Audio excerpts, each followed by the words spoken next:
नमस्कार दोस्तों, स्वागत है आपका हमारे चैनल पे। और आज हम बात करेंगे सब घर की कहानी, जिसका नाम है बिग बॉस सीजन 2 OTT। सबके घर में यही चल रहा है, पता नहीं क्या देखने को मिल रहा है, लेकिन सब यही देख रहे हैं क्योंकि उसमें यूट्यूबर जा चुके हैं। चलो ठीक है, फिर भी हम भी बात कर ले, तो सोचा हमने भी बहती गंगा में हम भी हमारे हाथ धो ही ले, क्योंकि व्यूज़ तो सब कुछ चाहिए ना। तो चलो अब बात करते हैं पहले हम बात करेंगे कंटेस्टेंट के बारे में। तो इनमें है टोटल अभी हाल फिलहाल हमारे इस वीक के अंदर टोटल अभी 8 कंटेस्टेंट बचे हुए हैं, जिसमें एक है हमारा अविनाश जो कि सांप है, जिसको ऑलरेडी हमारे एलवेश भाई बोल चुके हैं कि जो कि सांप है। अब सांप बनने का भी रीज़न पीछे पता नहीं क्या क्या प्लानिंग करते हैं इन दोनों को। एक ही तो इसको देख के मेरे को इतना बोरिंग लगता है कि पता नहीं क्या ही बताऊँ।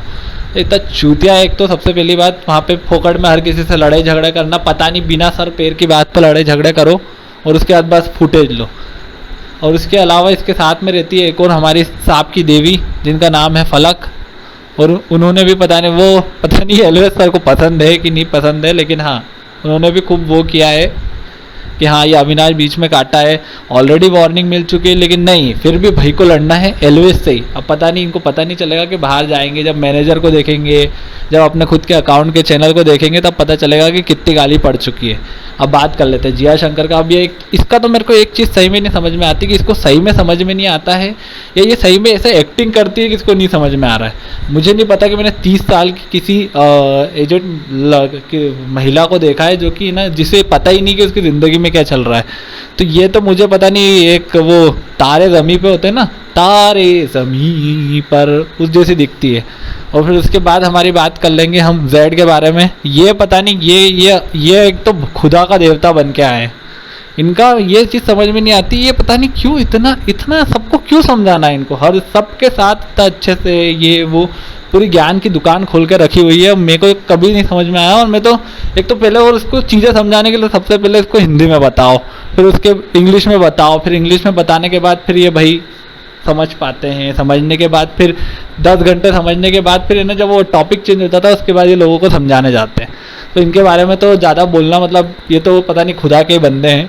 अब उसके बाद बात कर लेते हैं हम उनकी, क्या नाम है जिनका, आशिका। अब इसका भी मुझे आज समझ में नहीं आया। जब आज वीकेंड का वार था, सलमान खान जब बोल रहा था, तो उसके बाद इन्होंने क्या बोला, इन्होंने ये बोला कि अरे एक्चुअली मैं तो हूँ, मेरा दिमाग बच्ची हूँ, मैं बढ़ चुकी हूँ, लेकिन मेरा दिमाग अभी भी छोटा ही है।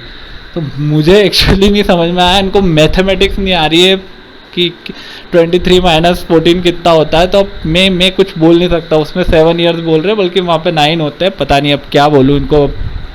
मेरे तो समझ के बाहर, भले ही यूट्यूबर है, इज्जत है, लेकिन फिर भी यार अजीब ही लग रहा है मेरे को तो इसको सुन के। फिर उसके बाद बात करते हैं हम मनीषा के बारे में। ये प्लानिंग करती है अपनी। इनको अभिषेक पसंद है नहीं पसंद है ये अभी तक नहीं समझ में आया, लेकिन हाँ जहाँ तक दिखता है कि शायद तो पसंद है। तो कहीं ना कहीं अभिषेक भी मे भी पसंद करता ही होगा। तो मे भी ये, और मुझे लगता है इन्हीं की वजह से थोड़ा बहुत एंटरटेनमेंट बचा हुआ है। सो ठीक है, इनके बारे में ये है। और या पता नहीं आज सलमान खान ने रोस्ट भी कर दिया, तो वो सलमान खान का तो हम आखिरी में बात करेंगे खैर। और उसके बाद बात कर लेते हैं हम अभिषेक की। तो अभिषेक भी मुझे लगता है कि हाँ सपोर्टिव है, जहाँ सही है वहीं का साथ देता है। लेकिन कभी कभी मुझे लगता है कि डिप्लोमेट हो जाता है, और वो मोस्टली इसलिए हुआ होगा क्योंकि वो घर में अकेला था और कोई यूट्यूबर नहीं था। लेकिन अब जब से एलवेश आया है, जब से थोड़ा हमें ऐसे नेचर में चेंजेस दिख रहे हैं, तो मे भी हो सकता है इन दोनों की और अच्छी और गहरी फ्रेंडशिप हमें आगे देखने को मिले। सो या we are waiting for this. और इसके बाद बात कर लेते हैं हम एलवेश के बारे में। तो एलवेश, जैसा कि आपको पता है, पूरा सिस्टम लेके आया है अपना। और जब से एलवेश आया है, जब से सही बता रहा हूँ, मुझे बिग बॉस देखने में बहुत मज़ा आ रहा है। पहले तो मैंने पुणे सुपरस्टार के जाने के बाद से देखना बंद कर दिया था, लेकिन जब से एलवेश आया है, सही में ऐसा लग रहा है कि नहीं, वापस से कहीं ना कहीं कोई ना कोई रीज़न तो आ ही गया है जिसकी वजह से वापस से हमें देखना चाहिए।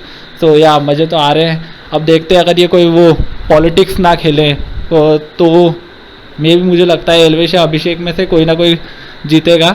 बट देखते हैं, लेट्स सी कि कौन अच्छे से जीतेगा। सो या दैट्स ऑल। और उसके बाद मुझे एक और कंटेस्टेंट है जो कि है पूजा भट्ट। पता नहीं, ये पहले अभिषेक से खूब लड़ी, बाद में इनको कहीं से इन्फॉर्मेशन मिल गई या कहीं से सोर्स मिल गया कि वो बहुत स्ट्रांग है, तो ये अच्छे से बिहेव करने लग गई। आई डोंट नो, या बहुत स्मार्टली खेलने लग गई। बट मुझे फिर भी लगता है कि इनका रियल फेस अभी नहीं दिखा रही है। सो ये हमारी पूजा भट्ट लास्ट कंटेस्टेंट है जो कि अभी बची हुई है। इसके अलावा एक और है जो कि है वेबिका, बट वो उसका भी समझ में नहीं आता कि वो कब फट जाए और किससे लड़ ले। So that's all I guess. मुझे मेरे ख्याल से तो यही है जो कि इनके बारे में बता सकते हैं। और इसके अलावा हमारे सलमान भाई की बात कर लेते हैं। जिस इंसान के ऊपर इतने केसेस चल रहे हों, इतने लोगों ने ऑलरेडी इतनी कंट्रोवर्सीज चल रही हो, जिसने लड़कियों को मारा हो, चाटे मारे हो, और इवन जिसके ऐश्वर्या हो गई, कैटरीना कैफ हो गई, इसके अलावा उनका ऑलरेडी कितनियों के साथ अफेयर है। सो वो इंसान एक्चुअली ज्ञान दे रहा है मनीषा को कि फेक चेहरा मत दिखाओ। फेक चेहरा तो खुद दिखाते हैं, स्मोकिंग करते हैं, और स्मोकिंग वाला शॉट बड़ी मुश्किल से कभी गलती से वहाँ पे दिखता है, लेकिन बिग बॉस होस्ट करते करते स्मोकिंग करते हैं। सो ये चीज़ अभी देखी है हमने हाल फिलहाल। तो सलमान भाई के बारे में तो कुछ बोलने का ही नहीं है, बस एक ही चीज़ है कि हर इंसान का दिन आता है। यह इसी के साथ हम आज का वीडियो ख़त्म करते हैं। और अगर आपको वीडियो अच्छा लगा हो तो please like share and subscribe करें। और